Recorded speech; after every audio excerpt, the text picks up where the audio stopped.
دوسرے نے قلعہ اکھاڑ کے پھینکا کہ کوئی کسی کو ٹھوکر نہ لگے. دونوں کی نیت اچھی تھی. اللہ پاک نے دونوں کے اس عمل کے برکت سے دونوں کو جنت عطا کر. تو مطلب یہ ہے کہ ہم جو بھی عمل کریں کوشش کریں کہ سنت کے مطابق ہو. جتنا سنت کے مطابق ہوگا کسی کے کام آئیں گے اتنا ہی اس کو فائدہ ہے.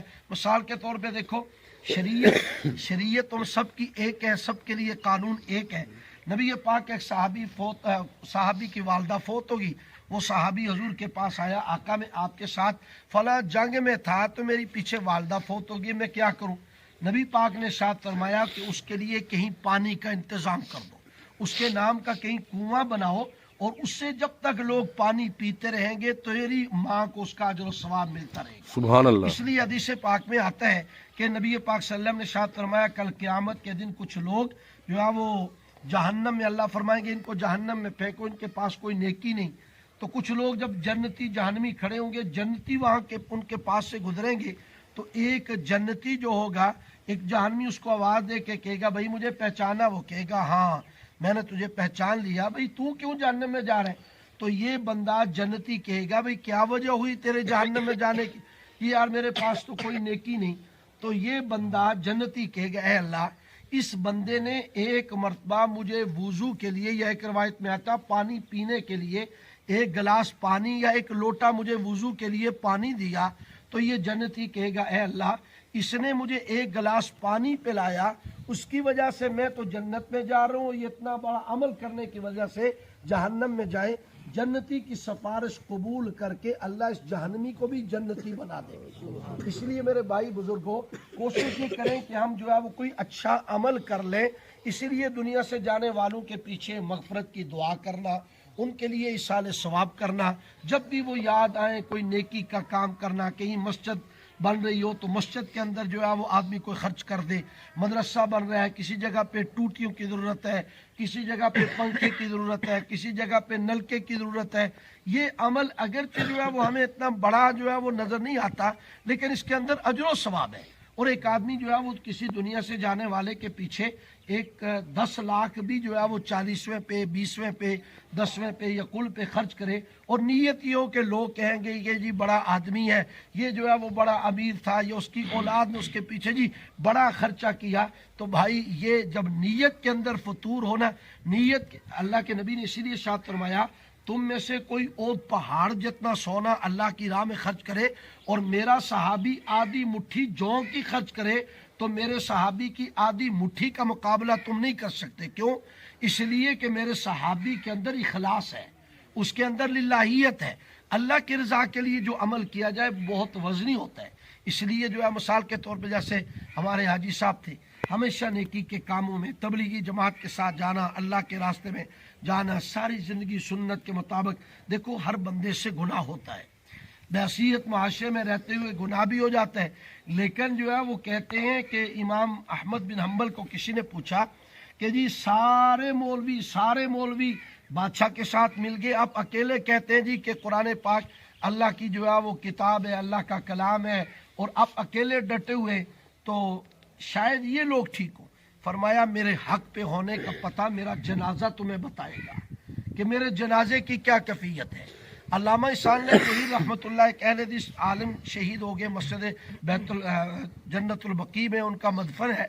انہوں نے لکھا ہے کہ 10 لاکھ آدمیوں نے اس زمانے میں 10 لاکھ آدمیوں نے امام احمد بن حنبل کا جنازہ پڑھا, اور 70,000 یہودیوں نے جنازہ دیکھ کر رسول اللہ کا کلمہ پڑھا. یعنی آپ اندازہ لگائیں کہ جنازہ ہی بتا دیتا ہے کہ یہ آدمی کیسا تھا. اس لیے حاجی صاحب کے جنازے میں نے دیکھا بڑے علماء تھے, قرآن پاک کے حافظ تھے, نیک لوگ تھے. اللہ کے نبی نے فرمایا کہ جس آدمی کو, ایک روایت میں فرمایا جس کو 4 آدمی کہہ دیں یہ اچھا, اللہ اس کو بھی جنت دے دیتے ہیں. ایک صحابی کہنے لگے یا رسول اللہ 3, فرمایا جس کو 3 مسلمان بھی کہہ دیں یہ اچھا, اللہ اس کو بھی جنت عطا کر دیتے ہیں. فرمایا جس کو 2, فرمایا جس کو 2 بھی کہہ دیں اللہ اس کو بھی جنت عطا کر دیتے ہیں. اس لیے نبی پاک نے ارشاد فرمایا انتم شہداء للہ فی الارض, تم زمین کے اوپر اللہ کے گواہ ہو. جس کے متعلق تم کہو کہ یہ اچھا آدمی ہے, اللہ پاک تمہارے گمان کے مطابق اس کو جنت عطا کر دیتے ہیں. اس لیے ہم اپنے دلوں کے اندر سے رنجشیں اور قدورتیں نفرتیں مٹا کر آپس میں مسلمانوں کی محبت بھائی چارہ آپس کے تعلقات اور یہ چیزیں جو ہے وہ ہم اپنے اندر پیدا کریں، کوشش کریں کہ کسی کے ساتھ کوئی جو ہے وہ ہمارا معاملہ خراب نہ ہو۔ دیکھو اگر دنیا کے اندر ہم رہتے ہوئے جب میت سامنے رکھی ہوتی ہے تو ہر ایک کہتے ہیں یار ان کو معاف کر دے، بہتر تو یہ ہے کہ ہم میں سے ہر ایک نے مرنا ہے، مرنے سے پہلے ہم اپنے آپ اپنے معاملات کو بالکل صاف کر لیں۔ ہمارے آقا صلی اللہ علیہ وسلم کے آخری لمحات تھے، وفات سے 2-4 دن پہلے کی بات ہے کہ اللہ کے پیغمبر نے صحابہ کو جمع کیا اور جمع کر کے مسجد نبوی کے منبر پہ حضور تشریف فرما ہوئے، فرمانے لگے کہ بھائی میں کوئی پتہ نہیں کب تک تمہارے اندر ہوں، اللہ کے پاس چلا جاؤں گا، اگر میں نے کوئی لین دین یا کسی کے ساتھ کوئی معاملات کیے ہوں، کسی کو اذیت تکلیف پہنچائی ہو تو اللہ کے لیے معاف کر دو یا بدلہ لے لو۔ نبی پاک ایک صحابی کہنے لگا جی آپ نے میرے 2 درم دینے ہیں، نبی پاک نے 2 درم فرمایا اس کو دو، اس نے وہ 2 درم لے لیے تو اللہ کے نبی صلی اللہ علیہ وسلم کو کہنے لگا یہ آپ کی نشانی میرے پاس رہے گی۔ پھر حضور نے فرمایا اور کوئی بدلے والا، ایک صحابی تو سعید ابن حضیر وہ کھڑے ہو گئے، یا رسول اللہ فلاں جنگ میں آپ نے مجھے چھڑی لگائی تھی، نماز کے لیے جگانے کے لیے چھڑی لگائی تھی، تو اللہ کے محبوب صلی اللہ علیہ وسلم نے فرمایا بدلہ لے لو۔ صحابہ کرام کہنے لگے یار ہمارے سامنے ہمارے آقا بیمار ہیں، انہیں اذیت تکلیف نہ پہنچاؤ، لیکن حضور نے فرمایا نہیں بھائی اس کو بدلہ لینے دو۔ وہ آیا کہنے لگے یا رسول اللہ جب آپ نے مجھے چھڑی لگائی تو میں زمین پر تھا، منبر پہ حضور نیچے اتر گئی، پھر اس نے کہا یا رسول اللہ صلی اللہ علیہ وسلم میرے پاس چھڑی نہیں، حضور نے فرمایا اس کو چھڑی دو، اس نے چھڑی لے لی۔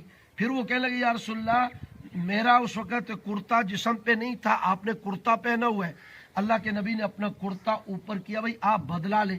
بعض روایات میں صحابہ نے آنکھیں بند کر لی کہ بھائی ہمارے سامنے ہمارے نبی کو یہ آدمی چھڑی مارے گا، بھاگتا ہوا گیا اور حضور کے کندھوں کے درمیان مہر نبوت تھی جس کے اوپر لکھا ہوا تھا محمد رسول اللہ، تو یہ مہر نبوت کے بوسے لینے لگا۔ نبی پاک نے فرمایا بھائی یہ کیا کر رہے ہو؟ کہنے لگا اللہ کے محبوب دیکھو میرے منہ سے اب جنت کی خوشبو آ رہی ہے، اگر میں یہ انداز نہ اپناتا تو شاید آپ کی مہر نبوت کو نہ چوم سکتا، لیکن اس سے یہ بات تو ثابت ہوئی نا کہ اللہ کے پیغمبر نے اپنے آپ کو پیش کیا ہے کہ بھائی کسی سے کوئی لین دین کا معاملہ ہو، کوئی مسئلہ ہو تو وہ فوراً جو ہے اس کو حل کرنا چاہیے، تاکہ جو ہے وہ کسی کے ساتھ کوئی ایسا معاملہ نہ ہو کہ مرنے کے بعد کوئی آدمی کہے کہ جی یہ تو اچھا نہیں تھا، اچھا ہوا یہ چلا گیا۔ نیک بندے جب جاتے ہیں نا تو اس کے پیچھے زمین بھی روتی ہے، آسمان بھی روتے ہیں۔ زمین کے دیکھو مثال کے طور پہ آپ یہاں بیٹھے ہوئے آپ نے کوئی ذکر کیا، درود پڑھا، کوئی اچھی بات کہی، قیامت کے دن جب زمین گواہی دے گی تو یہ جگہ بھی آپ کے حق میں گواہی دے گی کہ اس جگہ پہ اس نے اللہ اللہ کیا تھا۔ جہاں انسان گناہ کرتا ہے وہاں پہ زمین گواہی دے گی کہ اس نے فلاں جگہ پہ گناہ کیا۔ ہم چلیں ہماری زبانوں پہ اللہ کا ذکر ہو، نبی پاک کے اوپر درود پاک ہو، یقین کے ساتھ درود پاک پڑھیں، دعائیں جب کریں تو یہ طریقہ بھی جو ہے وہ ہمارا ٹھیک نہیں ہے۔ دیکھو یہ طریقہ نہیں ہوتا کہ آدمی جو ہے وہ مانگے اللہ سے توجہ کسی اور کی طرف ہو، یہ جو طریقہ ہی غلط ہے۔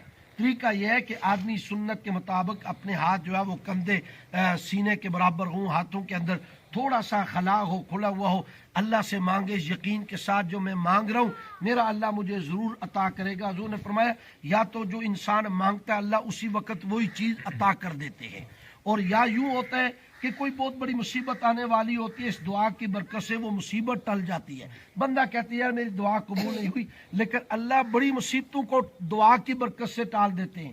اور بعض روایات میں آتا ہے کہ بالکل جو مانگا وہ بھی نہیں ملا، کوئی مصیبت بھی نہیں ٹلی، قیامت کا دن ہوگا اللہ کے سامنے جب یہ بندہ پیش ہوگا تو پہاڑوں جتنی نیکیاں اس کے نامہ اعمال کے اندر ہوں گی، یہ بندہ کہے گا یا اللہ یہ بھی ان میں سے میں نے کوئی نیکی نہیں کی۔ اللہ فرمائیں گے تو دنیا میں دعائیں کرتا رہا، میں نے تیری دعاؤں کو محفوظ کر کے رکھا، تیری کوئی دعا دنیا میں قبول نہیں ہوئی تو یہ تیری دعاؤں کی برکت سے تیری نیکیاں اتنی ہیں۔ اس وقت بندہ کہے گا کاش دنیا میں میری ایک دعا بھی قبول نہ ہوتی۔ تو ہماری اللہ سے مانگی ہوئی دعا رائے گاہ نہیں جاتی، اس لیے جب ہم اللہ سے اخلاص کے ساتھ مانگیں گے تو اللہ پاک جو ہے وہ ہماری ضرورتیں بھی پوری فرمائیں گے۔ دنیا سے جانے والے کا بھی حق ہے کہ ہم ان کے لیے مغفرت کی دعا کریں، ان کے لیے اللہ سے مانگیں کہ اللہ ان کے درجات کو بلند فرما، ہمیں بھی ان کے اچھے کاموں پر جو کام ان نے اچھے کیے ان کے مطابق جو ہے چلنے کی توفیق عطا فرما۔ دنیا سے جانے والے کی جو اولاد ہوتی ہے اس کے لیے بھی یہی چیز ہوتی ہے کہ اپنے والد کے بعد دفعہ یوں ہوتا ہے کہ بندے کو پتہ نہیں ہوتا کوئی آدمی